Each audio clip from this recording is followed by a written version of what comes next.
Hi, I'm Angie. I'm Rhonda. And we are Adventures in Nomadness. Stay tuned because in this episode we are attending the RTR, the Rubber Tramp Rendezvous in Quartzite, Arizona.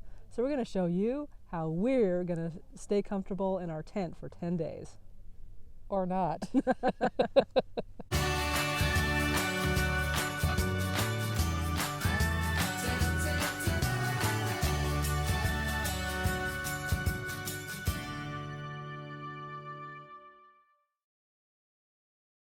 Again for joining us today.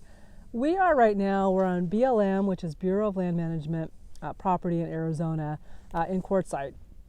And the rules vary depending on if you want to camp for free. So we're camping for free during this event. If we wanted to come back here and camp, say across the way at Scat and Wash, we could do so. It is BLM property that you can camp on for free for 14 days. You do have to have a permit for that. We're camping in an area that's not typically open for camping. So it's really, really cool. Yeah, it's very cool. We're closer to the mountains here. It's just awesome. Yeah, it really is. So it's a beautiful spot, and it's a great opportunity to take advantage of this special permit that Bob Wells has for the RTR itself. In this video, we really wanted to talk about, too, about the dispersed camping, the boondocking, and how we're going to show you how we are staying comfortable. We are completely self-sufficient during this trip. With that said, Quartzite is not very far away, so we can go into town for showers and resupply runs or missions, as you will. So we've done one trip where we've gone to take a shower, get propane, go to the grocery store, and all that fun stuff. But we're going to show you why we set up our camp where we did. We are a little bit away from most other people. We're about a mile from the main center stage area. The main area was pretty cray-cray, so you can pretty much camp however you want to camp during this event. And we're going to show you kind of how we set up our campsite for the most comfort.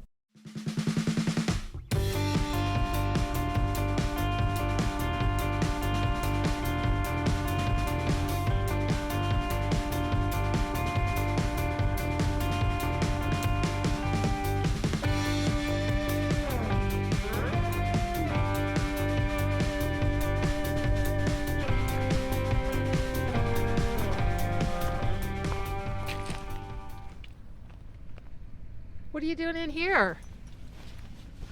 Sleeping? Take a nap. Oh, I thought we were going to do a video. Okay, let's do our video.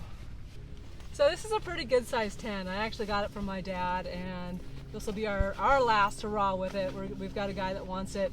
Since we're going to go full time in our RV, we don't need a tent this size. We have a much smaller backpacking tent that we'll keep that's really lightweight because we still do like to tent camp.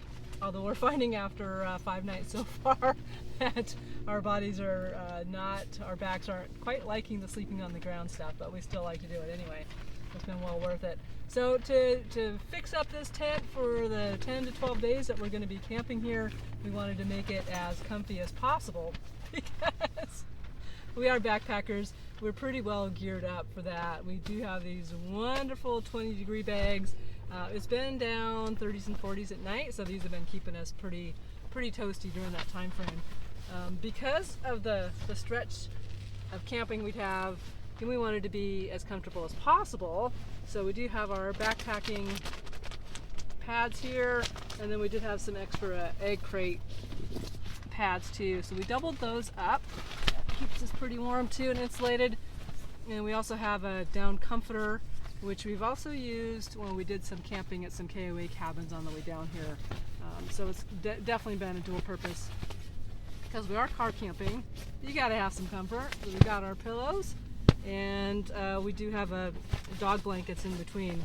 The dogs have been sleeping in between us at night, and she's a little goofy and needs a good run right now. We do also have which I haven't needed, but Rhonda has. We do have the liners for inside. I haven't used mine because I've been so warm already, but these add about another 10 degrees or so to your sleeping bag. Over by the entrance, dual purpose, we've used them for about everything. We have our Crazy Creek chairs that we sit in. So we've taken those to the main stage to sit in. They double up as awesome knee pads because literally, if you are trying to get in and out of this tent and trying to kneel down, it is pure rocks underneath. So having these pads when we come in and out has been awesome and saved our knees. And then below that is really just a picnic blanket that we picked up from Chateau Saint Michel. Just a little nicety, a little extra insulation and a layer. That's really nice to have on the ground when we come in too, and the dogs really like it.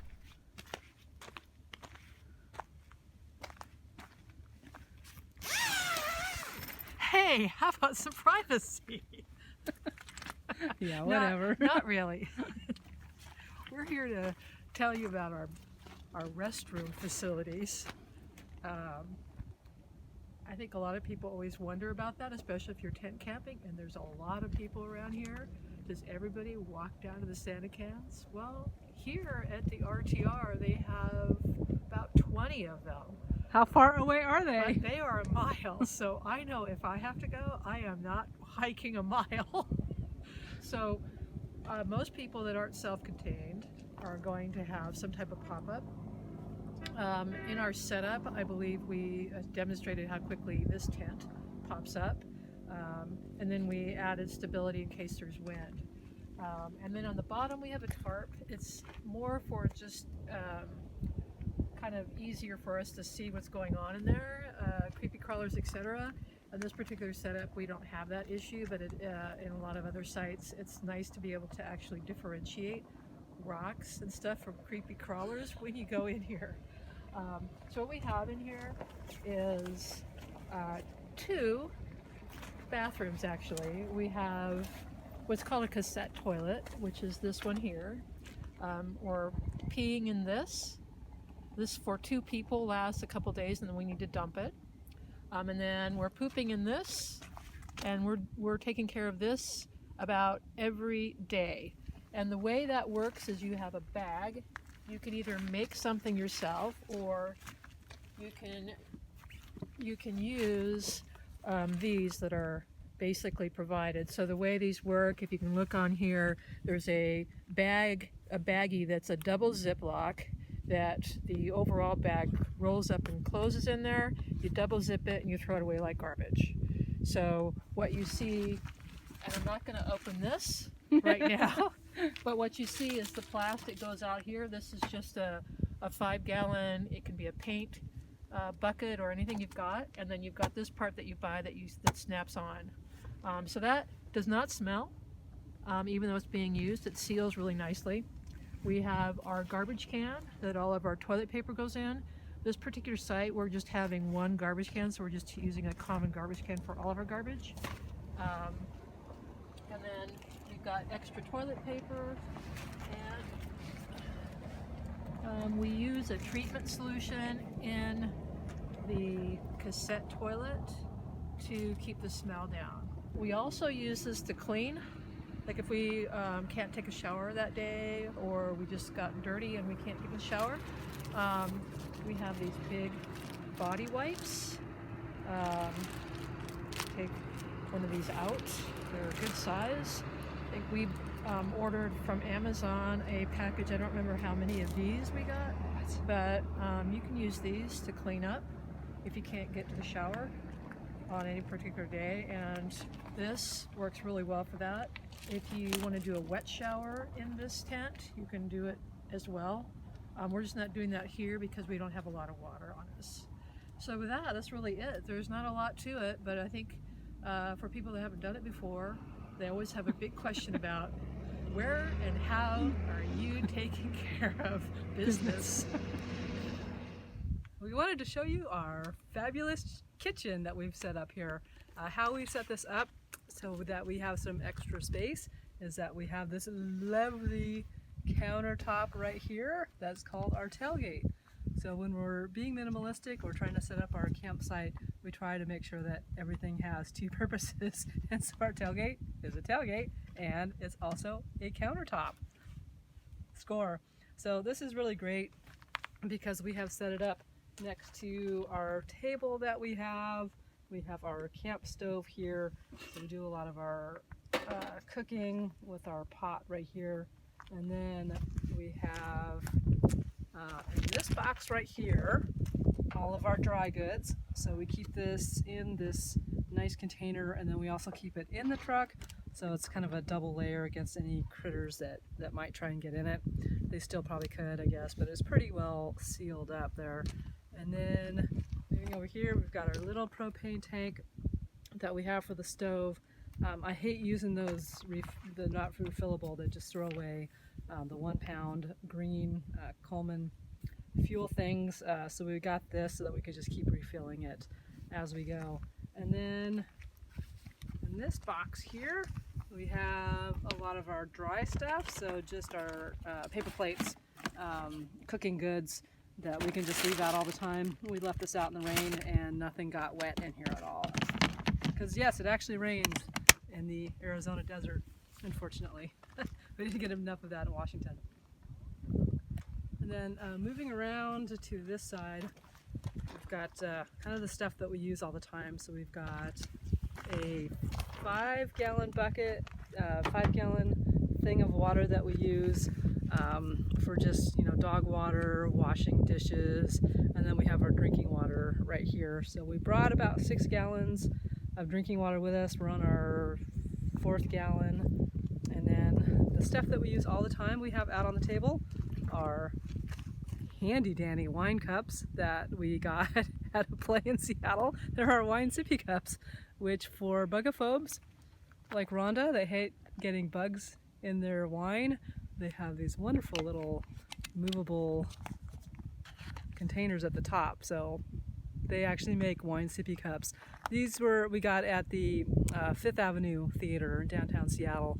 It's a historic theater and they don't want wine spilled all over their seats and everything. So we decided, great, let's get a glass of wine, we'll get our wine sippy cups, and then we'll reuse these for camping. I still like having glass, but this is really the most practical thing for camping. And the last piece of our kitchen is our cooler. I think we just bought this one at Costco, so it wasn't really that expensive. What we love the most about it is it's on wheels, so we can just wheel it around wherever. And as the sun comes around, we can keep moving this out of the sun into the shade, so it's really easy. There's also a drain plug at the bottom, so every time we move it, the melting ice water comes out. So now I'm going to move it to another location in the shade, where it then serves another purpose as a table for us for eating. This is just perfect height, especially when the little angels over there are taking up our entire camp chair. One of the things you want to make sure that you have is something to keep warm in the desert at night. Now that's either going to be something to wear, so I've got down on right now and hats, and I start layering it all. And the reason is because it might be hot and you might be wearing shorts in the daytime, but at night it drops significantly. So you can see 30-40 degree differences between day and night, and right now we're seeing upper 60s that are dropping down to the low 40s with a breeze that feels more like 30s. So for us, we don't have a heater. A lot of people do have heaters. If we have to, we will go into the truck and start it up and get warm there. But so far we haven't had to. We've got 20 above sleeping bags to stay warm in, and 2 puppies that are portable heaters for when we're sleeping. And so far we've been really comfortable. In addition, at nighttime when we want to be outside, we have a propane fireplace or fire pit. With basically the way this works is you've got a propane tank hose that connects up to the fire pit, and it's just a matter of turning on your propane, turning on your valve there, and then lighting it. I don't recommend turning it on full if you get one of these. I would say turn it on a little bit because you will get a big flame on poof. So you definitely know it's working because you'll hear the gas flowing. So this is how we stay warm, and in fact you can even, the added bonus is you can cook sausages and marshmallows if you like s'mores. And how do we have light? So for light, besides the fire light, we have headlamps. So those are nice for just walking around, going to the bathroom, whatever you might be doing. We also have a couple of these, which are rechargeable solar powered lanterns. So during the day we sit these out, they get charged up, and then you can just turn them on and voila. So the little knob here gives you different levels of light. And for the most part, we've been using these in the evening and we have not had them run down. Many people here, a lot of people here are full timing, and again, all types of different rigs, whether that be cars, campers, trailers, teardrops, full-on Class C's, Class A's, vintage trailers, you name it, it is here. So if you're a camper, finding the setup that works best for you. Sometimes it's just trial and error, so it's great to see what other people do to get ideas, but it's really going to come down to you and your camping style. So thank you so much for watching us today. If you like this video, please give us a big thumbs up, and maybe you'll even want to subscribe to our channel. We'll have a lot of great content. Knock knock. Who's there? Adventure. Adventure who? Adventure is in Nomadness.